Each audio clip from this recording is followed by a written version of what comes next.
પોતાના ઉદરમાં રાખે ને, મારા દીકરાને કઈ તકલીફ ન પડવી જોઈએ, મારી દીકરીને કઈ તકલીફ ન પડવી જોઈએ. એના દીકરાને તકલીફ પડે એવું ખાય નહીં અને પાડી પોસીને મોટો કરે. માં ઓળખ આપી કે બેટા આ તારા પિતા થાય, બેટા આ તારા ફુવા થાય, બેટા આ તારા મામા થાય. એ માં ઓળખાણ આપે.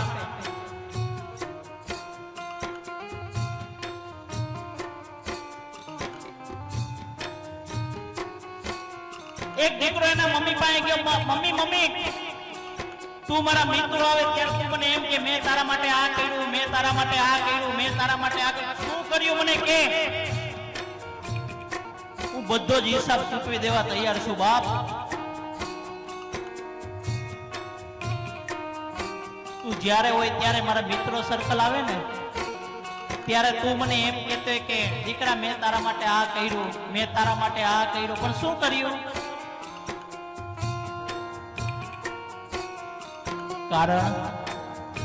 કારણ કે કરીને હિસાબ રાખે ને એ કોઈ દી માં ન હોય, અને કરીને હિસાબ ન રાખે ને ઈ માં. દીકરાને સેવી લે પણ હિસાબ ન રાખે. ઈ કે બેટા તે મને એમ કીધું ને કે તે મારા માટે શું કર્યું, તો સાંભળ.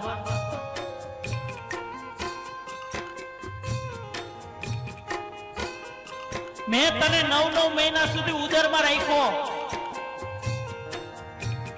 એનું 1 મહિનાનું ભાડું તું શું ચૂકવીશ?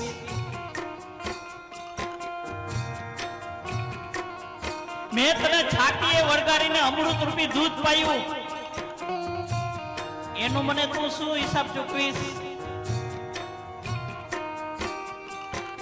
અરે તું માંદો પડ્યો ને ત્યારે રડી રડીને મારે ભગવાન પાસે આજીજી કરતી હતી કે મારો દીકરો હાજો થઈ જાય, મારો દીકરો હાજો થઈ જાય. એની એક એક આંસુની કિંમત તું મને શું ચૂકવીશ?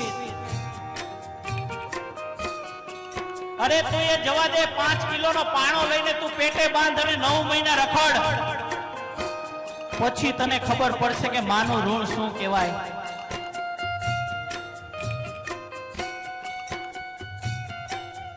દીકરાની બુદ્ધિ આવી ગઈ ઠેકાણે કે માં તારું ઋણ કોઈ ન ચૂકી શકે માં. અરે મારા ઠાકોરજીનું પણ દેવાળું ફૂંકાઈ જાય.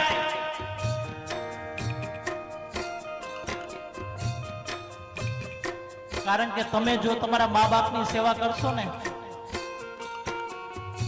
પાંડુરંગ વિઠ્ઠલ વિઠ્ઠલ વિઠ્ઠલા હરિઓમ વિઠ્ઠલા પાંડુરંગ, એના મા બાપની સેવા કરતા હતા ને અને ઠાકોરજીને દર્શન કરવા આવવાનું મન થયું. એના મા બાપની સેવા કરતા હતા ને ઠાકોરજીને દર્શન કરવા આવવાનું મન થયું ને ઈટનો કર્યો ઘા કે ઘડીક વાર સાઈડમાં બેસ, હું મારા મા બાપની સેવા કરું છું. કારણ કે ભગવાન થી પણ એક ડગલું જો આગળ હોય ને તો એ આપણા મા બાપ છે.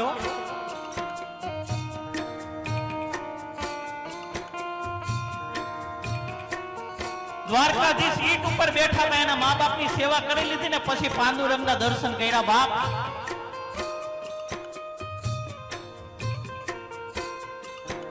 તમે જો તમારા મા બાપની સેવા કરશો ને તો આ દરેક રાત નિરાલી છે, દરેક દિવસ સારો છે, દરેક રાત નિરાલી છે, દરેક દિવસ સારો છે. તમે જો તમારા મા બાપની સેવા કરશો ને તો આની આ ઘરની અંદર દરરોજ દિવાળી છે બાપ, દરરોજ દિવાળી છે. ત્યારે મારો પુનિત મહારાજ શું કહે છે?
સાસુ અને વહુઓ શાંત થઈ જાય ને તો આ મા બાપને ભૂલશો નહીં, પ્રોગ્રામ કરવો જ ન પડે હો.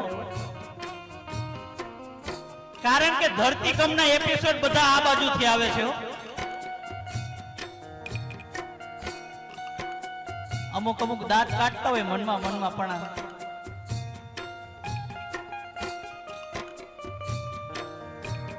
મારી વાત માતાઓ સાચી લાગે ને તો તાલીઓથી વધાવી લેજો કે આ દુનિયાની અંદર દરેક સાસુ જો માં બની જાય ને,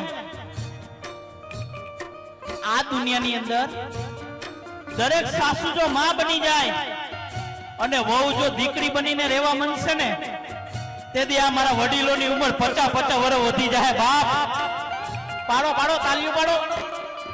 કારણ કે ધરતીકંપના એપિસોડ જ આ બાજુથી આવે. દીકરો નો માને કઈ હકે, નો પોતાની ધર્મ પત્નીને કઈ હકતો હોય અને દુનિયા છોડીને વયો જતો હોય. જો માને કે ને મા બાજુ જરા કેમ કે આમ કેમ કે ને એટલે તરત મારી માતાઓ હું કે મા બાજુ બોલતો એને હું કે માવડિયો.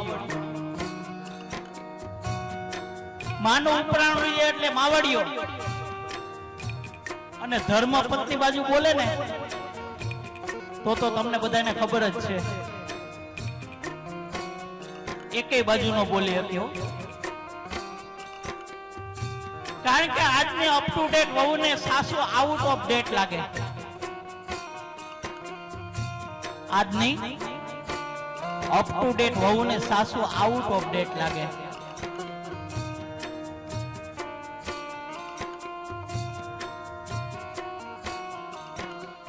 એક દીકરી માથે હુંડો લઈને ઉપર બાને બેહાડ્યા હતા.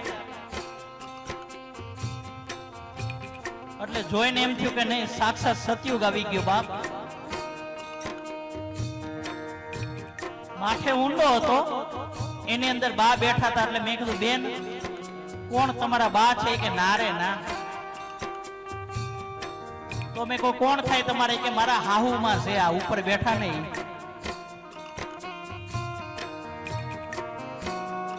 મેં કહું તમારા સાસુમાને તમે જાત્રા કરાવવા લઈ જાવ છો? કે નહીં ભાઈ એવું કાંઈ છે નહીં. તો એ બેને મને કેવો જવાબ આપ્યો ખબર માતાઓ? એ કે આ મારા સાસુમાં છે ને હું કકડાટ કાઢવા જાઉં છું.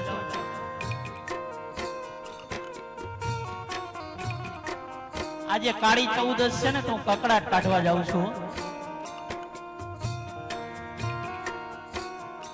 શું સાસુ કકડાટ છે?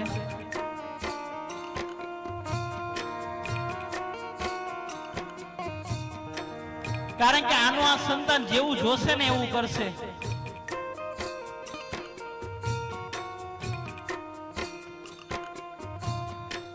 તમારા સંતાનને તમારે પગે લગાડવું હશે ને તો પહેલા તમારા મા બાપને પગે લાગવું પડશે.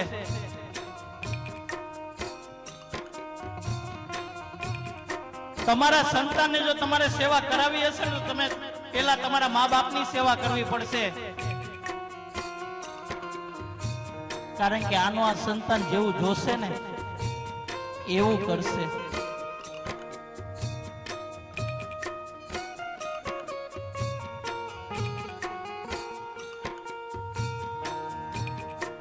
એક આવી રીતના પ્રોગ્રામ ચાલુ હતો, મા બાપને ભૂલશો નહીં.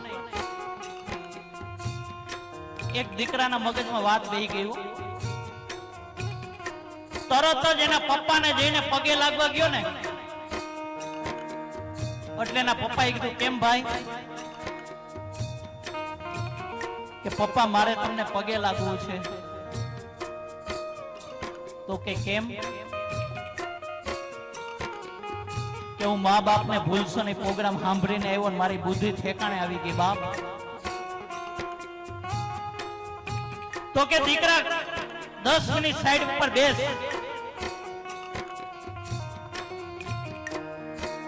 દીકરાને સાઈડમાં બેસાડીને એના પિતા ઓરડાની અંદર ગયા.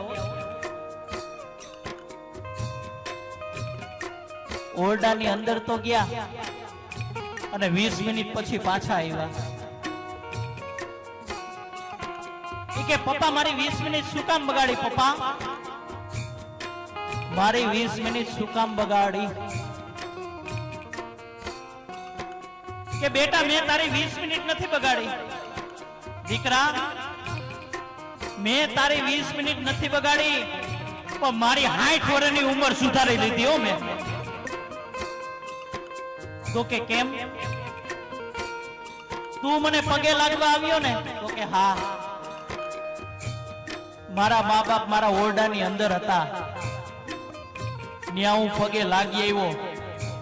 હવે તું મને પગે લાગી શકે છે?